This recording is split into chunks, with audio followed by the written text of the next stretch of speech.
you brought something from the Google. I did bring something from the Google. I'm ready for it, buddy. All right. So, I like to pick fun little articles, but not articles that are just fun, but something that's got some meat and grit to them. And this one I picked, I'm actually pretty happy with myself on this one.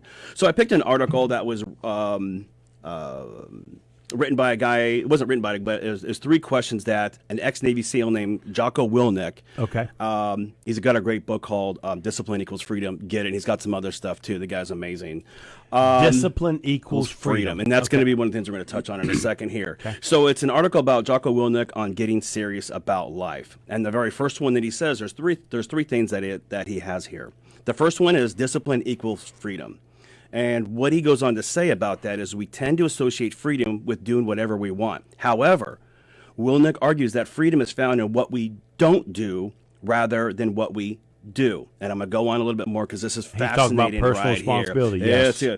But he goes, if you're an early riser, he goes, if I'm rising early, you have the opportunity to get both some extra work done or be productive towards a goal or fitness goal. You're actually more prepared for the day ahead. So you can actually, by taking away the pleasure of sleeping in the morning or in that moment, you actually have more discipline and you've actually afforded it in later in the day to do it. So now you're not waiting to catch up or anything on there. He goes on to say that discipline is often the best investment you can make in your life. By sacrificing now, you can gain a currency later, right? That's an interesting way to put that, a currency. It's interesting the way he puts it in there is how because a lot of people are like, I don't want to need to be disciplined. But he says if you're disciplined with what you do now, that means you have the ability later to have the freedom and flexibility to do what you want to do. Right. And that's the habit. You know, some of the most successful people that I know, they are very, very personally disciplined. I mean, they do the same thing every single day. And you know what? Why they like that? Because they then have something to measure. Yes. So if they're doing the same thing, then they can see what they've done differently from the day before. Right. And it's surprising because these are men and women that could do whatever they want when they wake up in the morning, but they do the same thing. That's Right. Also, it's the story with Michael Jordan. He used to go out and shoot for an hour before every game. Again, he didn't need to, but that was the discipline he had but it paid dividends in the future. So the second part, he says the ego is the most disruptive of forces. And he says this, if you're willing to get serious about your life for a moment, you'd have to admit that much of what holds us back is our unwillingness to put the ego on the chopping block and exchange it for progress. I think that was, to me right there. Say that one more time. He says that what holds us back is our unwillingness to put the ego on the chopping block in exchange for progress. Ego gets in the way. If I'm working with athletes, this is what, they should already do. The coaches should already know. I've already earned the right to be here. I actually have a story of an athlete that I worked with who called me up crying one day, frustrated. He's on the team. He's like, Chris, the coaches don't understand. The team doesn't understand me. I've done this for years, and he's a college wrestler. I'm the man. Why don't they give me respect and I said to him, and I go, because he's talking about the other teammates don't realize everything he's done. I go, but I said his name, and I go, do you realize that your teammates have done the same thing as you have too? They've earned the right to be there. He had to stop. He didn't realize that.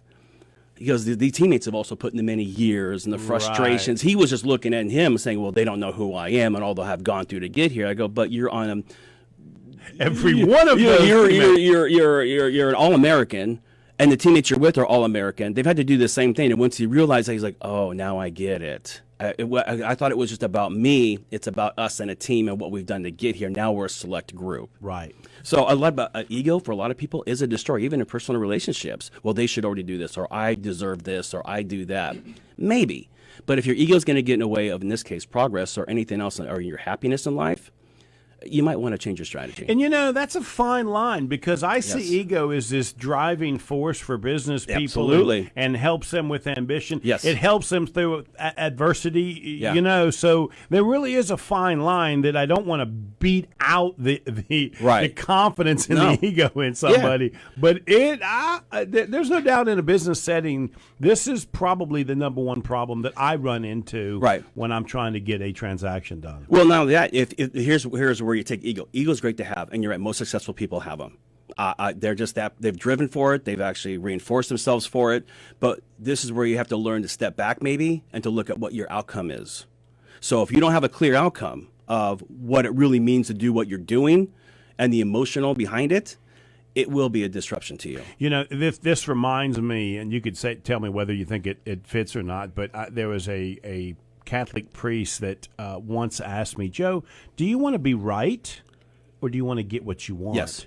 Yeah. And I'm embarrassed to say I had to think about it, Chris. Yeah. You know? Yeah, we all fall into that. Well, I mean, it showed how big of an ego that I want to be right, you know. Right. And it's not until 2 days later I realized, no, I guess I want to get what I want. Right. I don't have to be right, right as long as I get what I want. But that thought process actually took me some time to think through, and it was that statement, and I don't think that priest ever know how much he helped me, right? But it made me rethink a lot of the choices and decisions I've made. Yes, and then that's what is we all have the moments of ego. Well, you don't know, or whatever else, or I'm going to stand up or do whatever else, and sometimes we do. Ego's great because there's two parts. There's the part that helps push you forward. It's the part that gets you up in the morning. It's going to be part of who you are. But on the other side of it, if it puts the blinders on and it interrupts the people around you, the people that you love, or your main outcome or your main goal, you might want to step back for a moment and readjust and figure out what you need to do. And again, 2020, I think, is everyone who had big egos, 2020 is a great equalizer. Right. Yeah. And so this is a great time for people to actually figure that out. Number 3. He says, it's not what you preach, it's what you tolerate.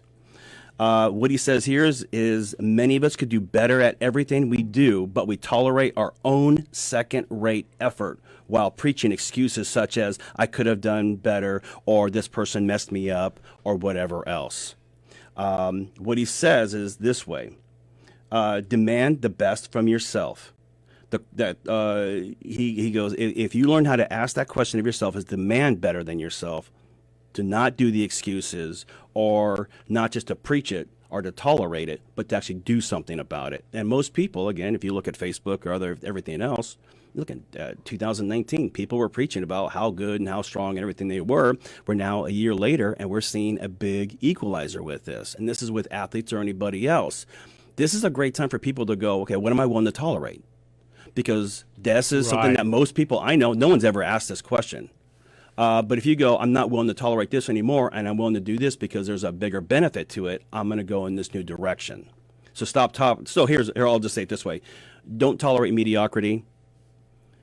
Demand the best of yourself. And here's the other reason I'll say this. When you demand, if you're a parent and you tolerate mediocrity, you're showing even on an unconscious level, your kids and your family what they should expect in life. And to me, that's a crime. I think you should be shown how you demand the best of yourself in any situation. So even when they see you go through hard times and come out stronger on the other side, they know when they go through the hard times, they can become stronger. And I promise you, they're watching. Yes. Oh, 100%. They might be making fun of me, but they're watching. As they're watching on your phone, turning on that ear so you can your ear. Your earbuds or your hearing aids? Hearing aids. There we go. Yeah. Let's take a break, buddy. Let's come back. Thank you. That was a wonderful talk. I appreciate that. You're welcome.